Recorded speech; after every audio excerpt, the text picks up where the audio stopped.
A very good morning, dear students. Myself, Dr. R. Kalaivani, Assistant Professor of History. In today's class, we are going to discuss about Poligar Revolt. Poligar Revolt or rebellion, it's known as the Poligar Rebellion.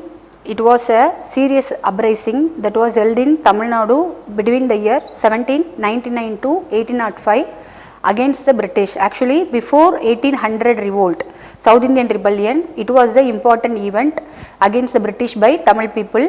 So many causes lead to this. First one, British expansionism and attempts to collect revenue. Actually, British people, they collected more revenue from the peasants, bypassing traditional rulers. So these were the causes for the revolt. So despite being crushed, the Poligar revolt is considered as the one of the most important revolt against British imperialism. So who are Poligars? Poligars were a feudal lords. Actually, they governed some territories. For that, British, they collected tax from them. But in some occasion, during some governor general's period, they collected lot of revenue, more number of revenue from the Poligars. So they were against the British. So what are the reasons? There were multiple reasons behind the Poligar revolt. First one, economic and political control. Mostly it was based from the economic and political control. Loss of autonomy. Actually, British, they have the right to collect the tax from the Poligars only. Instead of that, they have a full control over the Poligars. So Poligars, they were against the British. Second reason, revenue pressure. For increasing their land revenue or their exchequer, British people, they collected more revenue from the Poligars. So some of the Poligars like Kattabomman, Chinnadurai, Chinnamalai, that leaders, they refused to pay the taxes against the British. And one occasion, the British people, they disrespect the customs of the Tamilians. It was liked by the Tamil people. It was also one of the reason. Next one, exploitation of local resources. British people, for their benefit or for fulfilling their pockets, they are using Tamil people's revenue. Unfair treaties, like with or without their permission, British people, they signed so many treaties with the Poligars. Even though they were not willing, they forced the Poligars to submit or signed in that treaties. Military disbanding. They try to disband the military forces of the Poligars. Actually, if the Poligars, they were in charge of any places, they have some military forces. British, they try to disband that. It was also one of the cause for the Poligar revolt. So many leaders were against the British. In this occasion, the most important one was the Veerapandiya Kattabomman. We all know about him. Veerapandiya Kattabomman, he belonged to southern Tamil Nadu. So he was a brave leader who rose his voice against the British. And then he was a chieftain of Panjalanguruchi. He was also a Poligar. He refused to pay tax.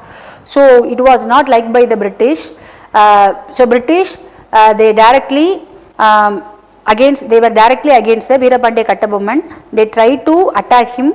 At one situation, he was hanged by the British in the year 1799. Second one, Marudu brothers, Chinna Marudu and Periya Marudu, they ruled Sivaganga. During the time of Veerapandiya Kattabomma or Veerapandiya Kattabomma's brother Oomaiturai, they were helped by Marudu brothers.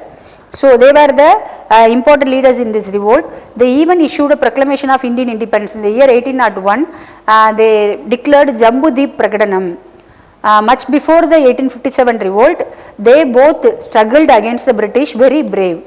Next one, Dhiran Chinnamalai. So he was a freedom fighter from Kongu Nadu.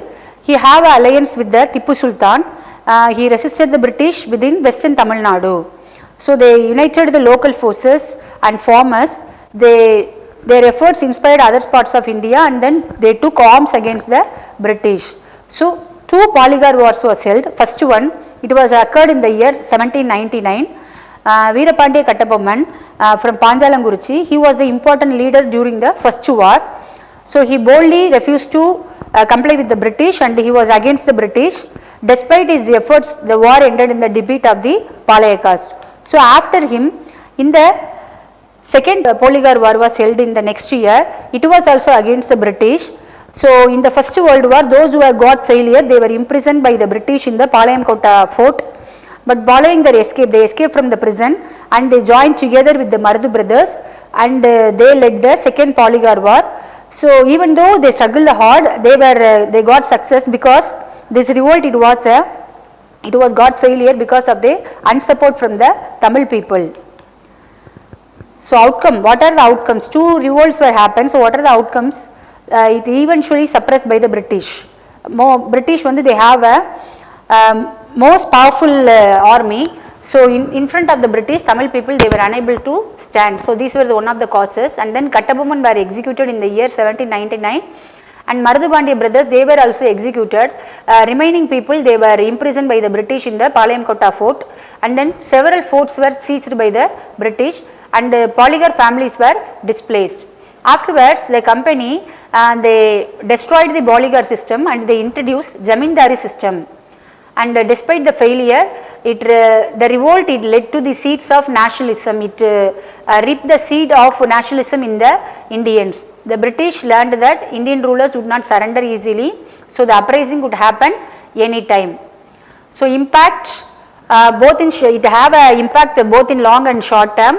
After it failed militarily, it inspired future resistance in India. Actually, it laid the seeds for future resistance. The British gained tighter control over southern Tamil Nadu. The traditional Poligar system was abolished. The Carnatic Treaty was signed in the year 1801 between the Nawab of Arcad and the East India Company. Zamindari system was established to centralize revenue. In the long term effort means it created some of the long term effort. It inspired a spirit of defiance among the people. It laid a groundwork for anti-colonial unity. Cultural icons like Kattabomman, he became a symbol of resistance. And then even though in today's situation, in most of the cinemas, he described by his valor. And then the proclamation of the Marudu brothers in the year 1801, it's seen as India's first call of independence, Jambudip Pragadanam. And then it emerged as a powerful early resistance against the British rule. It showed the strength of the Tamil people to the world. These are the long-term effort. Thank you.